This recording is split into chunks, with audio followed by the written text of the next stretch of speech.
Mga masters, okay lang po bang wag niyong skip ang mga ads sa aking mga videos? Salamat po talaga mga masters sa solid na pagsuporta po sa akin. Yon, what's up mga masters? Nandito na naman tayo sa panibagong araw, panibagong kabanata na naman ang pagsasama-samahan natin ngayon guys. Magandang gabi mga masters, bali ngayon po ay 4 na videos po ma-upload ko po sa aking YouTube channel. Tama nga mga masters, 4 na videos nga po ang ma-upload ko po.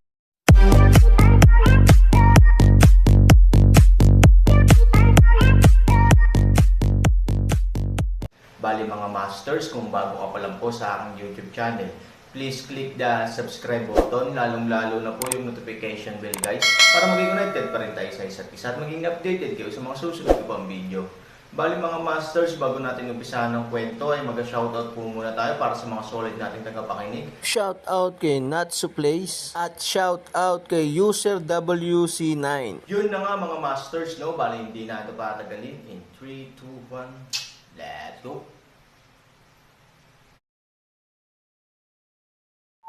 Kabanata 2411 hanggang 2415. Alam ng matanda na hindi katotohanan ang sinasabing katotohanan, ngunit may kinalaman si Fei Ling sa kanya. Kung wala siyang use value, dapat bang mag-alala ang mga tulad ni Fei Ling na patayin siya? Mr. Fei, please tell me. I swear by my life that I will do well what Mr.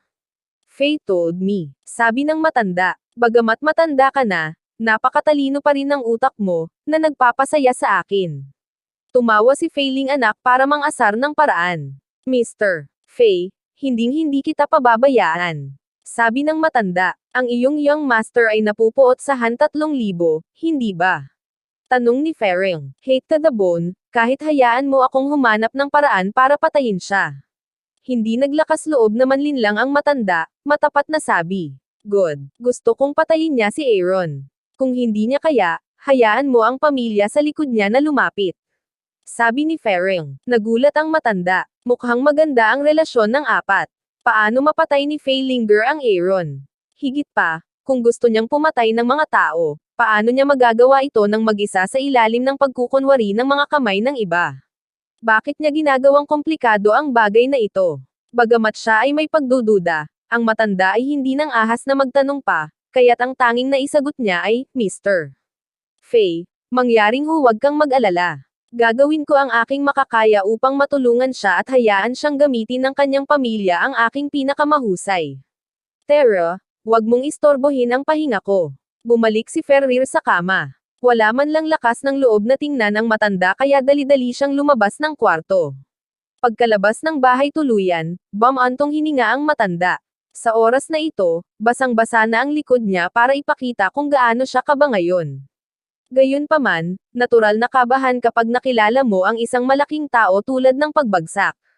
Kahit na si Emperador Zun ay itinuturing na isang panauhing pandangal. Sino ba naman ang hindi kakabahan sa ganyang tao? I didn't expect that I had the honor to meet Mr.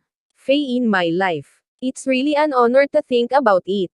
Isa din itong pagkakataon para sa Diyos na magtrabaho para kay Mr. Fei, sabi ng matanda sa sarili. Wala siyang pagdududa tungkol sa pagkakakilanlan ng Feilinger, dahil ang lakas ng Feilinger ay hindi maaaring questionin. Ngayon isipin ang pakiramdam ng pagkakulong, takot pa rin ang mararamdaman ng matatanda. Hindi man lang makakamit ang lakas ng Seven Lamp Realm. Ang agwat ng kaharian na ito ay hindi mailalarawan ng mga salita. Alam niyang hanggat gusto siyang patayin ni Ferring, magagawa niya ito sa isang pag-iisip lamang. Ito ang tunay na malakas, at ang gayong kalakas lamang ang maaaring pahalagahan ng emperador. Bumalik sa isang malayong patio. Gumastos si Fengay ng maraming pera sa patio na ito, na nagpadugo sa kanya ng husto. Bukod dito, ang kapaligiran ng patio ay hindi maganda, na nagpalalim sa kanyang pagkamuhi para sa Aaron at iba pa. Nang makita ni Fengay na ang matanda ay bumalik na mag-isa, biglang nagbago ang mukha niya. Don't tell me hindi mo kayang makitungo sa batang babae, malamig na tanong ni Fengye.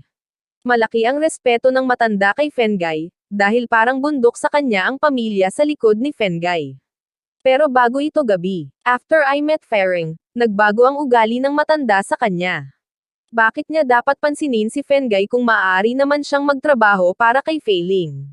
Siyempre, sa ibabaw, ganoon pa rin ang ugali ng matanda, Dahil alam niyang gagamitin ni Fei Ling si Fengay sa isang bagay, at siya ang tulay sa pagitan ng dalawa, kaya hindi nakikita ni Fengay kung ano ang mali. Young master, she has someone to protect her. Natalo ako, malalim na sabi ng matanda. Ikinuyom ni Feng Ye ang kanyang mga kamao at galit na sinabi, walang kwentang bagay, ang lakas ng 7 lampara ay hindi kayang tiisin. Ano ang silbi ng gusto kong gawin mo? Panipi, nakabaon sa matandang lalaki na magaan ng ngiti, 7 ilaw.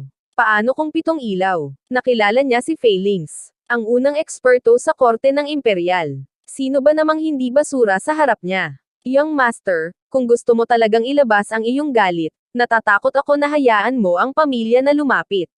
Alam mo, may mga malalakas na tao sa huling 3 kaharian sa paligid ng iyong ama.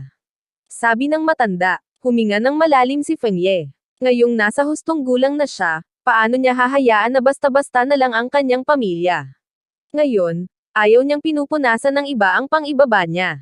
At saka, kung hindi man lang niya kakayanin ang walang kwentang bagay na ito, paano pa kaya siya pahahalagahan ng kanyang ama sa pamana niya sa negosyo ng kanyang pamilya sa hinaharap? You know what? This little thing let my father come forward. How can he trust to give me the family in the future? Sabi ni Feng Ye, Young master, ito ay hindi maliit na bagay. Ang kabilang partido ay ang 7-star Beastmaster, at mayroong isang tao na ang kaharian ay hindi kilala. Sa tingin ko ay maiintindihan ka ng iyong ama, at may mga kayamanan tulad ni Shengli sa auction na ito. Ako maniwala ka na pupunta ang iyong ama sa Fengshan City pagkatapos niyang marinig ang tungkol sa kanila. Sabi ng matanda, hindi pa naiuulat ni Fengay si Shengli sa kanyang pamilya, ngunit alam niya na kahit na hindi siya magulat ng ganoong kalaking bagay, malalaman ito ng kanyang ama sa lalong madaling panahon, dahil ang mabigat na balitang ito ay magpapakulo sa buong Imperial Court sa halos lahat ng oras, araw bukas. Kung alam ng tatay ko ang tungkol sa Shengli auction, tiyak na pupunta siya sa Fengshan. Windye complexion marangal na sabi. Sa oras na iyon, nag-aalala ba ang young master na walang haharap sa Aaron? Nakangiting sabi ng matanda. Hindi masaya si Fengay. Kahit na alam niyang kaya niyang harapin ang Aaron pagkatapos dumating ang kanyang ama, hindi ito magpapasaya sa kanya. Umaasa siyang malulutas niya ang problemang ito. Sa kasamaang palad, sa kasalukuyang sitwasyon, ito ay lampas sa kanyang kakayahan. 7-star Beastmaster, hindi ito simpleng kalaban, may alam ka ba tungkol sa kanila? Tanong ni Feng Ye, susuriin ko ito sa lalong madaling panahon, at bibigyan ko ang young master ng account bukas ng gabi. Sabi ng matanda, tumango si Feng Ye at nagsabi, hanggat hindi ito isang taong malalim na kasangkot sa Imperial Court, ito ay isang dead-end na laban sa akin. Ang aking Feng family ay ang mabibigat na kamag-anak ng Imperial Court. Kinabukasan, may balita tungkol sa auction ng Shengli. Kumukulo talaga sa buong Imperial Court. Maging si Emperador Zun ay nabigla dito. Pinangalanan ng Imperial Court ang buong bansa sa lungsod. Ito ang pinakamataas na palasyo sa buong korte ng Imperial. Ang mga taong maaaring manirahan sa Imperial Court ay walang oras. Kahit sino sa kalye ay may napakataas na katayuan. Marahil ay hindi maganda ang katayuan nila sa Imperial Court, ngunit kapag pumunta sila sa ibang mga lungsod, tiyak na malalaking figure sila na maaaring magpayuko sa lokal na pinuno ng lungsod upang tanggapin sila. Huang Longhol, ang tirahan ng Emperador Zun. Ang pinakamakapangyarihang tao sa Imperial Court, isang Golden Dragon Robe, ay nakatayo sa main hall. Alam mo ba kung sino ang nagsusubaste kay Shengli? Tinanong ni Emperor Zun ang mga katulong sa tabi niya. Sinabi ko kay Emperador Zun na ang balita ay hindi bumalik, ngunit may isang bagay na lubhang kawili-wili. Ang susunod na tao ay bumalik sa isang paraan, ano ang problema? Nag-alinlangan si Emperor Zun, ang Aaron ay nasa Fengmol din. Nang marinig ang 3 salitang ito, sumimangot si Emperor Zun. Ang lalaking nakamaskara na ito ay gumawa ng maraming problema para sa kanya. Ang pagpatay sa mga tao sa korte ng imperial, na nagdulot ng galit ng maraming tao, kung hindi dahil sa matinding panggigipit ng emperador, hindi ko alam kung gaano karaming tao ang pupunta sa gulo ng Aaron. Pinahahalagahan niya ang kakayahan ni Aaron, kaya wala siyang pakialam sa pagpatay kay Aaron. Ngunit ang taong ito ay nasasangkot sa napakaraming bagay. Ibig mong sabihin si Shengli ay gawa niya. Totoo bang naabot niya ang pinakamataas na antas? Nag-alinlangan si Emperor Zun. Hindi ako maglakas loob na hulaan, ngunit may kakaiba tungkol dito. Sabi ng katulong, tumanggo ang emperador. Ang kayamanan na ito, si Shengli, ay hindi kailanman lumitaw sa auction house. Bukod dito, sa mga nakaraang taon, 2 beses pa lang naibenta ang Shengli. Paano ito maaaring i-auction ng isang tao? Bukod sa Aaron, walang maisip si Emperor Zun na makakagawa ng kakaibang bagay na ito. Kung tutuusin, iginagalang ng ibang tao ang mga tao sa Imperial Court, ngunit naglakas loob siyang pumatay ng 3 tao sa Imperial Court. Emperor Zun, may isa pang bagay na hindi alam ng mga kontrabida kung sasabihin o hindi. Nagpatuloy ang katulong, walang ibang tao dito, kaya natural na sabihin. Sabi ni Emperor Zun, nabalitaan ko na kahit si Mr. Fei ay nasa Fengshan City. Sabi ng katulong, hindi katakataka para kay Shengli na pumunta sa Fengshan City para sa auction. Kahit bilang isang master, kailangan niyang manabik sa ganitong uri ng kayamanan. Mayroong alamat tungkol sa kaharian sa lahat ng oras. Sinasabing mayroong isang mas malakas na kaharian sa itaas ng master, ngunit wala pang nakagalugad nito. Kung makukuha niya si Shengli, baka mahahanap natin ang mahiwagang lugar, mahinang sinabi ni Emperor Zun na hindi siya nakaramdam ng kakaiba sa presensya ni Fei Lingsheng sa Fengshan City, at naisip pa niya na ito ay makatwiran. Banal na kaharian. Ito ay isang kaharian na umiiral sa alamat. Lahat ng mga Panginoon ng 3 kaharian ay ginagalugad ang banal na kaharian. At ang banal na Castanyas ay isang shortcut upang mapabuti ang kaharian. Ngayon ay lumitaw ang banal na Castanyas, ang Fei Lingsheng Went ay isang bagay na syempre. Emperor Zun, hindi ganoon kadali. Nasa Fengshan City na siya bago ang balita tungkol sa Shengli. Sabi ng katulong, hindi ka hearsay, di ba? Bakit hindi ko alam? Tanong ni Emperor Zun. Ang kinaroroonan ni Fei Lingsheng ay mali-mali. Maging si Emperador Zun ay hindi kwalipikadong kontrolin kung nasaan siya. Bagamat tinutulungan siya ng lingkod na ito na pamahalaan ang network ng impormasyon sa Imperial Court, hindi isang simpleng bagay na hanapin ang kinaroroonan ni Fei Lingsheng. Nagkataon lang, at kaninang umaga lang naibalita ang balita. Wala akong oras para ipaalam sa iyo. Sabi ng katulong, kung totoo man, nakakaisip. Ang gusto mong sabihin ay nagpunta si Fei Lingsheng sa Fengshan City hindi para sa Shengli, kundi para sa Aaron. Hulaan ni Emperor Zun. Oo, natatakot ako na si Mr. Fei lang ang nakakaalam ng dahilan. Bagaman si Fei Lingsheng ay nasa ilalim ng Imperial Court, ang Imperial Court ay hindi talaga kayang kontrolin siya. Kaya naman pinahahalagahan ko ang Aaron. Ngayon siya ay pumunta sa Fengshan City para sa Aaron. Ang relasyon sa pagitan ng 2 tao ay nararapat na alalahanin. Sinabi ni Emperor Zun na ang isang malakas na tao tulad ni Fei Lingsheng ay maaaring umalis sa Imperial Court anumang oras, at walang makakapigil sa kanya.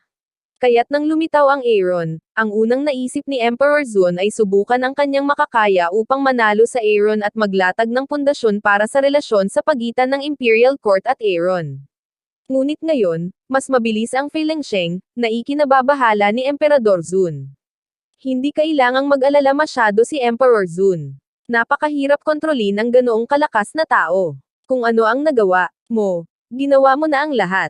Kung talagang may ibang ideya si Fei Lingsheng, hindi mo sila mapipigilan. Sabi ng katulong, napabuntong hininga si Emperor Zun.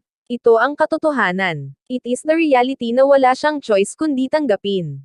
Bagamat siya ang may pinakamataas na posisyon sa Imperial Court, hindi ito nangangahulugan na maaari niyang gawin ang anuman. Kunin halimbawa sina Fei Lingsheng at Han Sanchen, hindi ito ang kaya niyang kontrolin.